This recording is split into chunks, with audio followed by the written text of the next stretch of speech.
La fête du soleil. Le grand jour pour la capitale des Huns. Avant le lever du soleil, les gens se sont rassemblés dans un lieu aménagé à l'ouest de la capitale. Tout le monde porte ses plus beaux vêtements.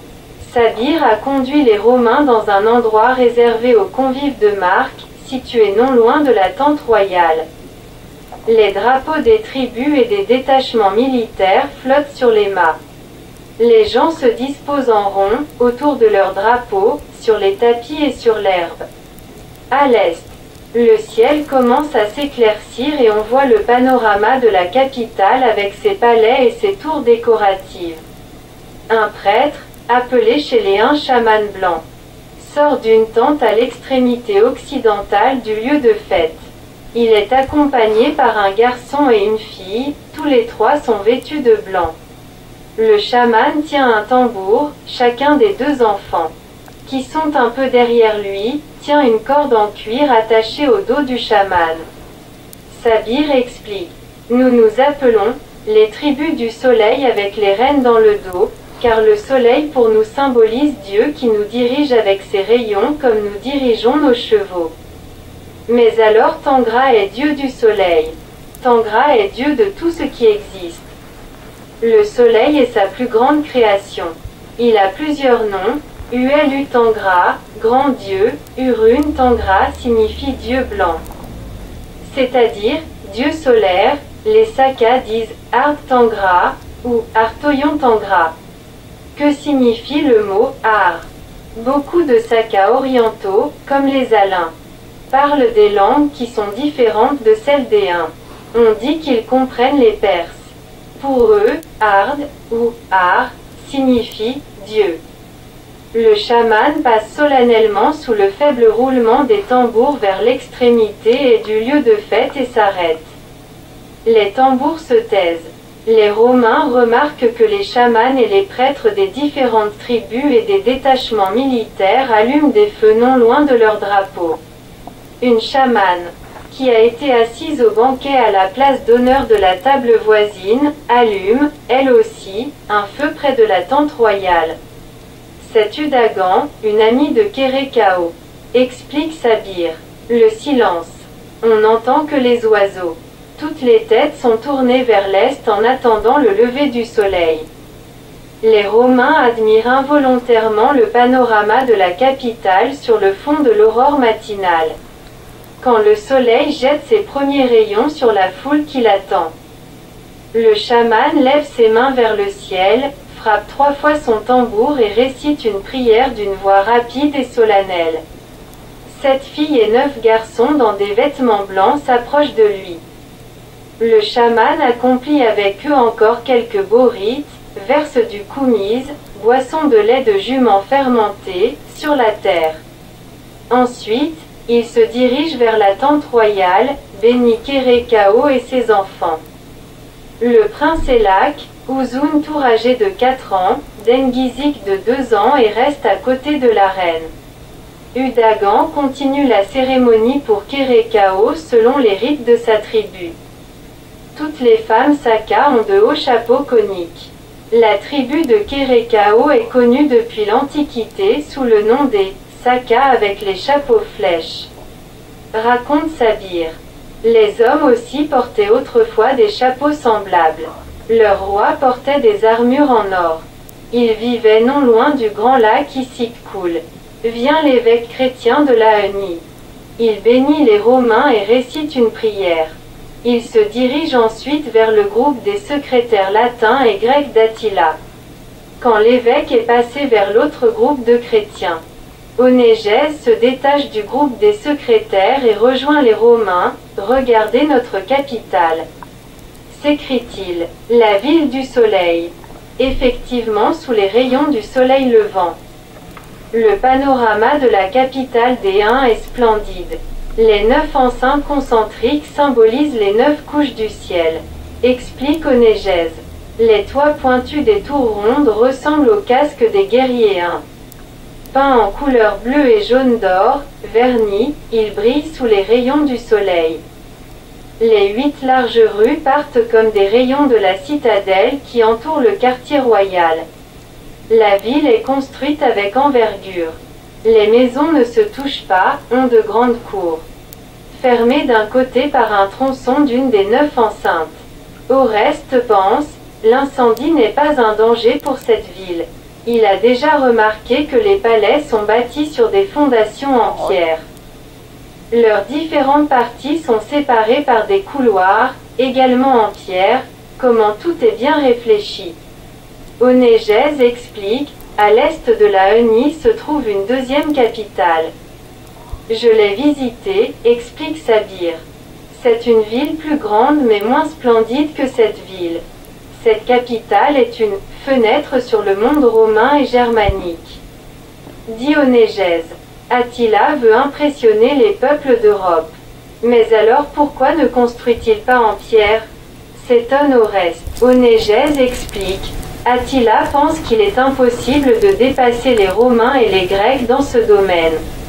Il ne veut pas avoir comme capitale une pâle copie des villes romaines. N'oubliez pas que les Huns et leurs vassaux possèdent plusieurs anciennes villes romaines et grecques en Dacie, sur le bord de la mer Noire et dans leur partie de la Pannonie. Beaucoup de ces villes sont reconstruites par les habitants ou sont en cours de reconstruction.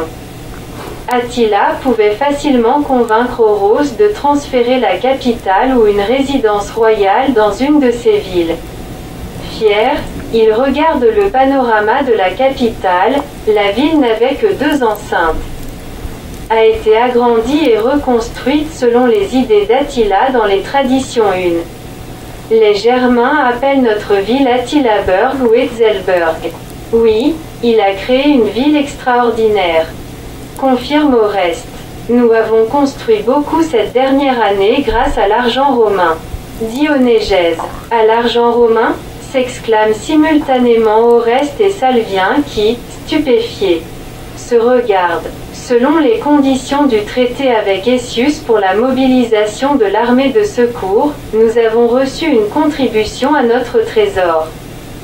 Chaque soldat a payé ensuite des impôts sur son salaire de mercenaire romain. On peut ainsi dire que le nouveau palais de Kérékao est construit avec l'argent de Galla Placidia. Nous avons donné au trésor 1/10 de notre solde, confirme Sabir. La fête continue et disperse les pensées tristes des Romains. Les jeunes filles et garçons dans leurs beaux vêtements leur apportent des boissons et de la nourriture sur des plats. Oreste donne de petits morceaux de chaque plat à l'esprit du feu.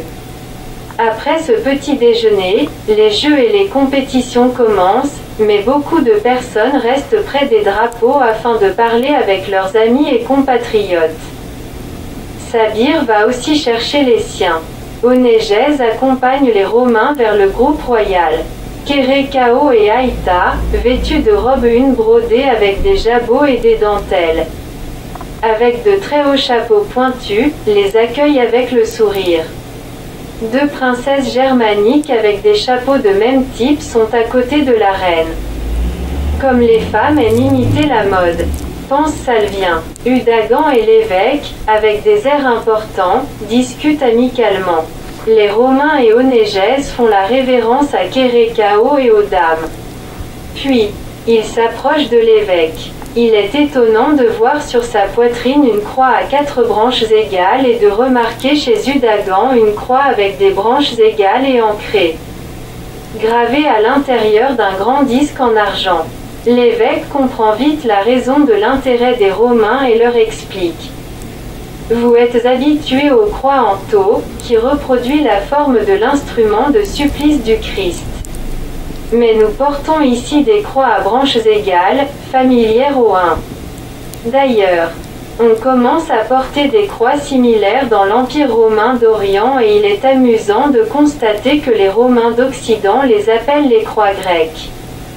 Oreste compare encore une fois les 2 croix similaires sur les poitrines de l'évêque et de la chamane blanche et demande « Mais que signifie la croix pour les Huns ?» Nous voyons ces croix sur les drapeaux, les vêtements, les boucliers et les carquois. L'évêque regarde d'abord Udagan et ensuite commence à expliquer. La croix tangraïste est un symbole très ancien. Chaque peuple l'interprète de façon différente. La chamane lui dit quelques mots en un. L'évêque traduit, par exemple. Les Sakas considèrent la croix comme une image stylisée de l'aigle sacré bicéphale. Les Huns croient que les oiseaux extraordinaires ainsi que les biches avec des cornes dorées sont des messagers de Dieu. Après leur apparition, il se produit toujours un événement important dans la vie du peuple. Oreste pose à l'évêque une question qui l'intéresse profondément. Pensez-vous que les Huns et les chrétiens croient au même Dieu? L'évêque répond avec conviction, sans aucun doute. Je traduis actuellement la Bible et l'Évangile en un et dans ma traduction j'identifie Tangra avec le Dieu chrétien. J'ai beaucoup discuté de cette question. Mais nous savons qu'il existe aussi Oduncan, Dieu de la destinée. N'est-ce pas un signe de polythéisme? Moduncan, qui était le premier empereur Hun, est canonisé dans la mémoire populaire. Je le compare avec les saints de l'Église catholique. On croit que ces lois, justes et strictes, ont été inspirées par Tangra lui-même et sont toujours respectées par toutes les tribus Hunes.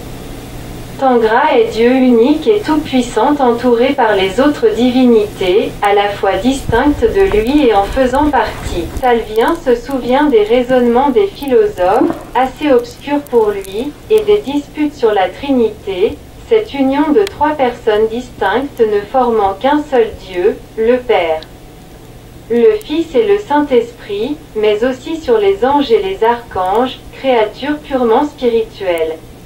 L'évêque répète une formule que les Romains connaissent déjà. Comme Dieu unique et tout-puissant a donné à la main plusieurs doigts, de même il a donné aux hommes plusieurs voies vers lui.